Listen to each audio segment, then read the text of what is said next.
Hello everybody! So today we're going to be talking about something a little bit different. This was a video that was kind of requested by Dirkster, who is one of my awesome viewers on my Twitch channel. Thank you so much for being such a pal.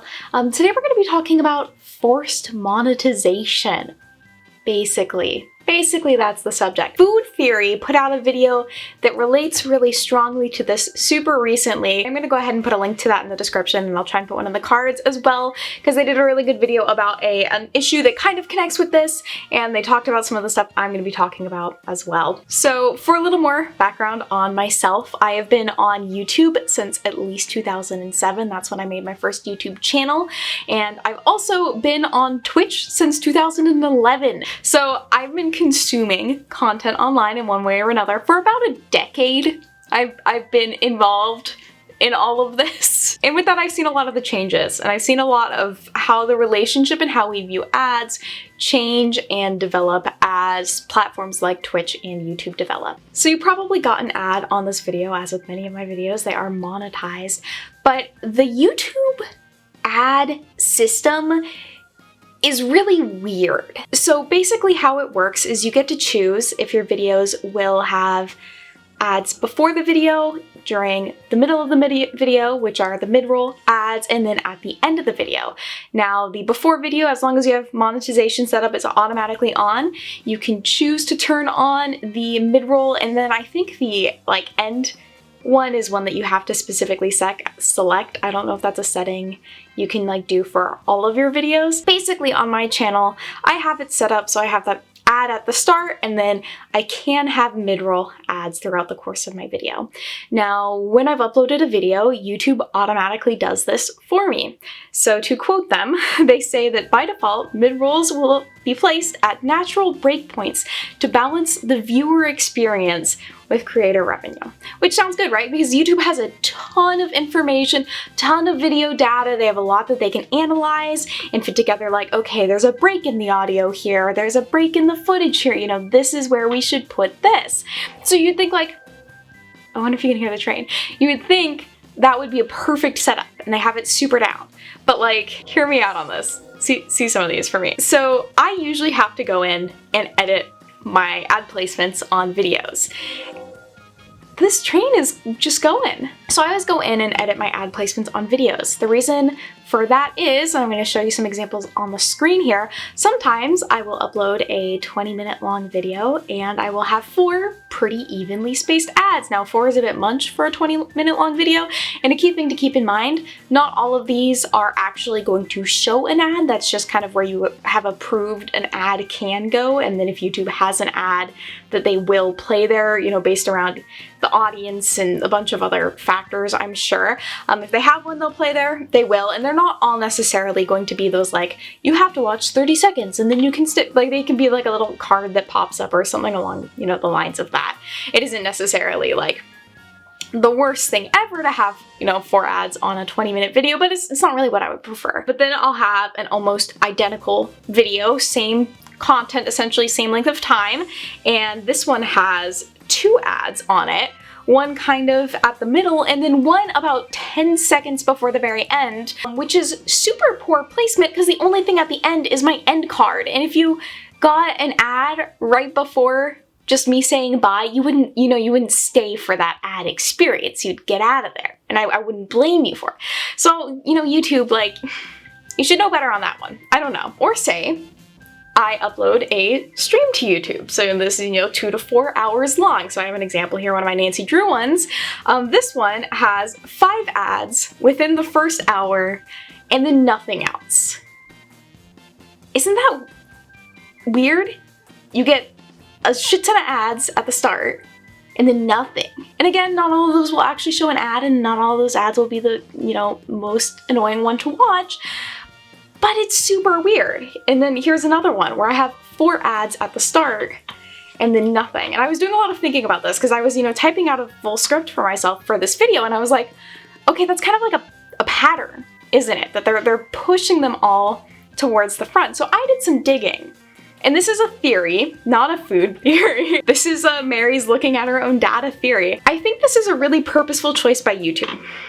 But I was really confused by that at first. I was like, why is YouTube doing this when they want to space it out more? It's such a long video. They have hypothetically so many opportunities to advertise within this video, except I think YouTube goes deeper. I think they go deeper because I think they try and play it off like they place ads based off of, you know, when your audio breaks are, when the visual breaks are. But I think what also matters to YouTube is when they think viewers are watching. And fun fact, if you've watched to this point in the video, you have already watched, on average, more than most of my viewers. On average, most of my viewers only watch about 2 to 3 minutes long of my videos, which is around 10% of the total video.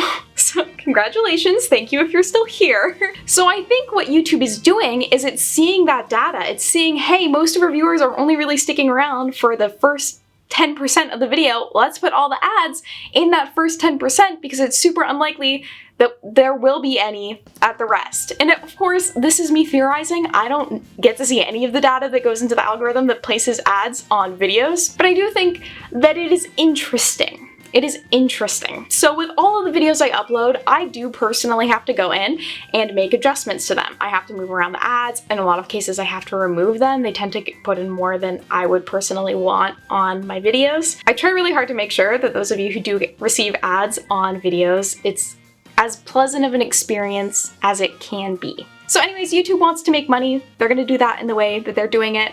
I also enjoy making money off of, you know, my hobbies. It's kind of fucking cool. So I've been talking a lot here, and I'm gonna dial back a little bit. What is the point of this? What is this forced monetization I'm talking about? So I talk about how I personally have to go in and adjust the ad placements on my video. There is no way for me to tell YouTube, hey, if this video is 20 minutes or longer, do this for the ad placement. Because if I could, I would be, hey, if it's 20 minutes or longer, every 20 minutes, put an ad. That's the thing I like.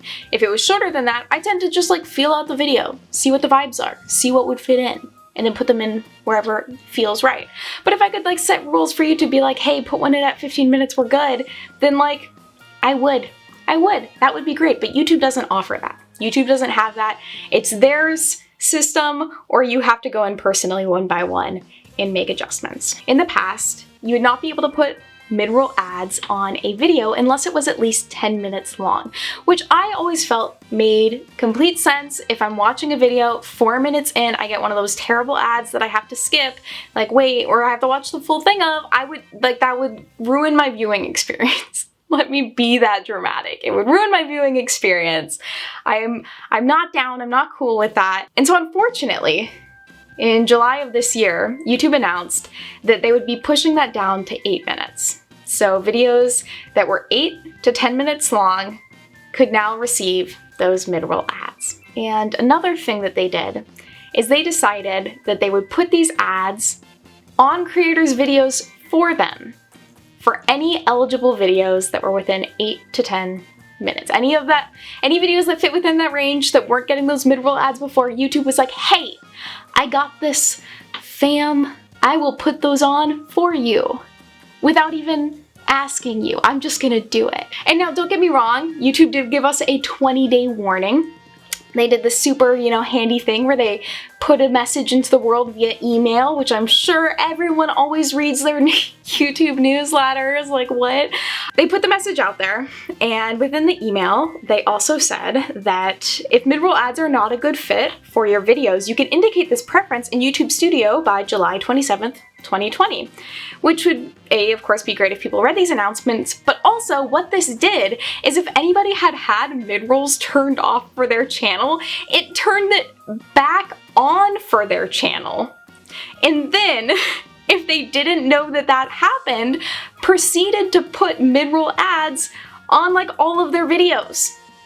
So not only do you not get to set defining factors for when ads should go on your videos, but YouTube also took away any form of choice that you had in the matter and put ads onto your videos wherever its algorithm feels like it fits best. And again, thinking about if they're shoving in a bunch of ads in the first 10% of my videos, That's not awesome for me, at least in this specific experience. And I know this affects, I think, about 20 to 50 videos on my channel. And I don't know for sure because on the Creator Studio, you can't filter your videos by their duration. You can't look at videos that are specifically 8 minutes and longer. That's not a thing that you can do. You can't filter the video list by length. So there is no way for me to get a list of all of the videos that this could have affected. And I know there are channels with way more videos than me that fit into that category that now have these ads on them that they didn't necessarily ask for. And YouTube, framed this as a way that like, hey, we're doing this for, convenience, so you don't have to go in individually and turn these on which I'm sure was great for some people, but I feel like there was nowhere near enough communication around this change. And then it just happened. I don't know, I understand 20 days is a long amount of time and YouTube gets to do what they want. Like, I'm not trying to say YouTube shouldn't be doing this. They're allowed to handle their platform the way they want to. I just think there should have been a little bit more in terms of communication with creators. Like a little thing that pops up on your Creator Studio to be like, hey, this change is happening. Because I feel like it is a pretty big deal. There are a lot of people that are really specific about their ad placement. That's a really important thing for them. And there are a lot of people that turn off mid-rolls that had them turned on again for them. And so the extra layer of nuance with this is, like I was saying before, if you want mid-rolls on your video, on all of your videos on YouTube, that is a thing that you can switch on or off for all of your videos. You can't switch it on or off for that specific grouping anymore. We lost our chance on that one. That time came and went. So now if I want to take my mid-roll ads off of those specific videos, I have to find them one by one and remove them. And again, it's incredibly hard to filter that list of videos that would be included in that group. It's just kind of frustrating. It's just one of those things where I feel like something got missed somewhere here, and maybe it's my bad. Maybe I need to be more aware of what's, happening in the ecosystems. But I know other creators were also caught off guard by this. Julian from J&J and Julian Plays and Being an Awesome Chef also was caught off guard by this and had a bunch of his videos monetized basically without his consent and was rather upset about it because it wasn't really a cool move. And so you might be wondering, okay, well, why is YouTube doing this? Is YouTube really this money-hungry evil corporation? Is YouTube doing this because they want to be BFFs with creators and give us more opportunities to make money? Well, what I believe is the real reason YouTube's done this, and of course this is just a theory, is COVID. So, some of you might know this, some of you might not know this. When quarantine started, viewership of Twitch and YouTube skyrocketed. People were home more, and thus they were watching more online content. People were also producing more online content. More people are turning to alternative sources of income than basically ever before. So people are uploading YouTube videos and are streaming on Twitch, and there was a huge increase in the strain put on those systems. Both YouTube and Twitch actually had to downgrade the default video quality on their platforms to try and make up for the increased demand on their servers. So your videos would automatically be set to like 480p instead of, 1080p, stuff like that. So this whole situation has put a lot of strain on their systems. And of course, they also are reacting to a global pandemic that's affecting their employment, how they handle things. So I think it was a huge shock for them. Another layer of that is ad revenue for a while went down. Now, this didn't personally affect me, so I'm not speaking from my own experience, but from what I understand, a lot of brands and companies had to figure out how they wanted to advertise and how to sell to us during a global pandemic. So a lot of, different companies were pulling out ads or not putting in as many ads as they would usually, or investing as much in advertising as they would usually, because again, global pandemic, life is super different than it was a couple of months ago. They're trying to figure out how to react to that. So that's at least my theory, my thinking on the YouTube side of things. And Hopefully the YouTube side of things isn't affecting too many of you. Hopefully you don't find the ads that you do see to be a total pain.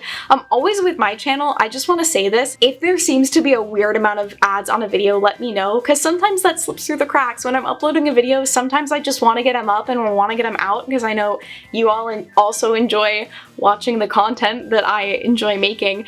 So sometimes I miss that last step. So I do want to invite you all to like let me know. We can push that aside. We're gonna focus on Twitch. So really recently on Twitch, and I learned about this during a stream, which is why, you know, Dexter was like, hey, maybe we should make a video on this. Twitch started testing a new feature. So on my streams, I've been streaming for on and off for a couple years, and right at the start of quarantine, actually, I made affiliate, which means I got a couple of different new features, one of them being the shiny ad button, where if you click it, an ad plays for anybody who's watching your stream.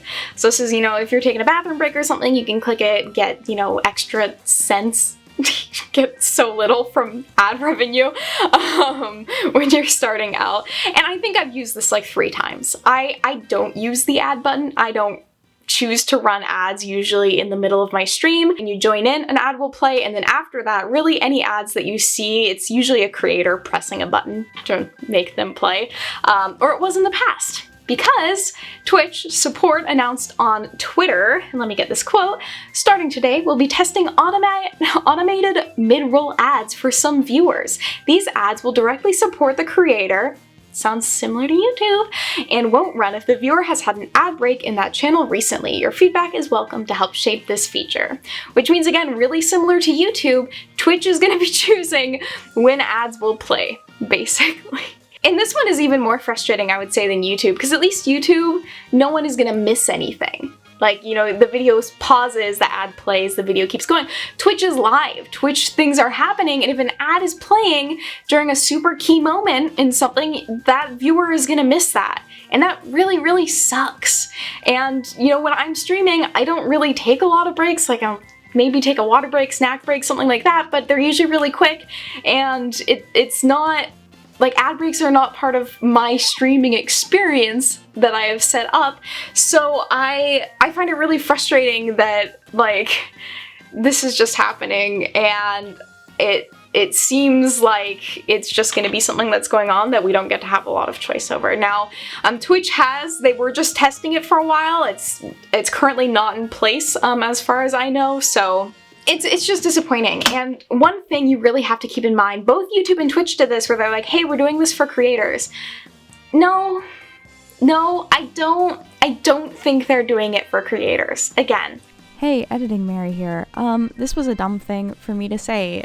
COVID equally affected a lot of online creators. While viewership really went up in a lot of situations, ad revenue did go down for a lot of people. I do want to recognize that this is not a necessarily selfish act by YouTube and Twitch. I just think the way that they're going about doing it and the way that they've been communicating about it maybe not be the best. And I don't speak for all creators. The main reason why I had this perspective is because I effectively kill my own YouTube channel so often and post so infrequently that I make very little ad revenue. I make less than $100 a month currently through YouTube. So it didn't affect me, which is why I'm came at it with this opinion. But in retrospect and just, from thinking a little bit, this did affect a lot of people, and it's not totally one-sided, and Twitch and YouTube are not to blame, and I'm sure this will benefit a lot of creators. Back to I think COVID hit YouTube and Twitch super hard, and I think they're trying to recoup from that, which I don't blame them for. But it feels disingenuous to do this thing where you're forcing it onto creators and then being like, we're doing this for you. And it's like, thanks, an avocado. I don't really want this. Because you have to keep in mind, YouTube and Twitch make more off of ads than the creator ever does. They are always profiting more than the individual creators ever do. So I know I talked a lot in this video, and if you stuck around for this long, holy guacamole, you are actually the best, because I know that that's not normal for my channel now, because I've done research into my analytics. I just want to know what y'all's opinion on this. Do you care? Do you think it's going to affect you if you stream or make videos, or do you, as a viewer, Do you hate it? Do you like it? Do you use ad block? Do you sub to people on Twitch to avoid ads, or use YouTube Premium? Like, there are ways that exist that allow us to avoid ads, which actually in a lot of ways benefit creators more. Creators tend to make more money from viewers with YouTube Premium, and they obviously directly make more money with subs on Twitch. So just saying, if you are kind of like pissed about this ad situation, those are two ways that you can continue to support creators and continue to support YouTube and Twitch without advertisers having to play a role in that. Because at the end of the day, YouTube and Twitch are making decisions that they think that they need to do to survive. I don't get to decide how they use the money that they're making. I don't know how much money it is and how that money is used within the companies, but I'd like to believe that, you know, the reason behind this is because they want to be able to continue to support all of their creators and keep everything up and running, because, you know, YouTube's huge and that's so much data, and that data needs to be stored somewhere, and, you know, that storage needs to be maintained, and same with Twitch, and there's a lot of nuance to all of that. And with more of us turning to, you know, the internet for being our work and life right now, it makes sense. It makes sense. It feels like it wasn't, in both situations, it wasn't communicated well enough. Like for Twitch, it was a tweet. I don't know if they had any sort of communication outside of that. And then YouTube, it was the one email, and they might have had something on the creator page, but they definitely didn't have anything that popped up and that immediately like made me aware that this was happening. So yeah, that's just a little bit of forced monetization. I don't know what I'm gonna name this video. I don't know. This is, I feel like, very different from my channel, but I look really cute today also, which is like such a bonus. I cut my hair, I refreshed the dye. I do have some green in my hair right now. Thank you all so much for joining me on this adventure. Please let me know how you feel about all of this. I know I don't respond to a ton of comments all the time, but I do read all of them, and I would love for any sort of discussion to happen down there about monetization and ads and how you all feel about it, and COVID being COVID, which is so stressful always still. But I hope you all are staying healthy, staying as happy as you can right now, all things considered, and I will talk to you all next time. Also, hopefully my audio is better. I did get a new computer microphone, so we can hope, we can dream. I hope that you all are having a fantastic day, and I will see you all next time. If you enjoyed this video, feel free to give it a like, subscribe if you would like to see more of my pretty little face, and I will see you all next time. Bye-bye!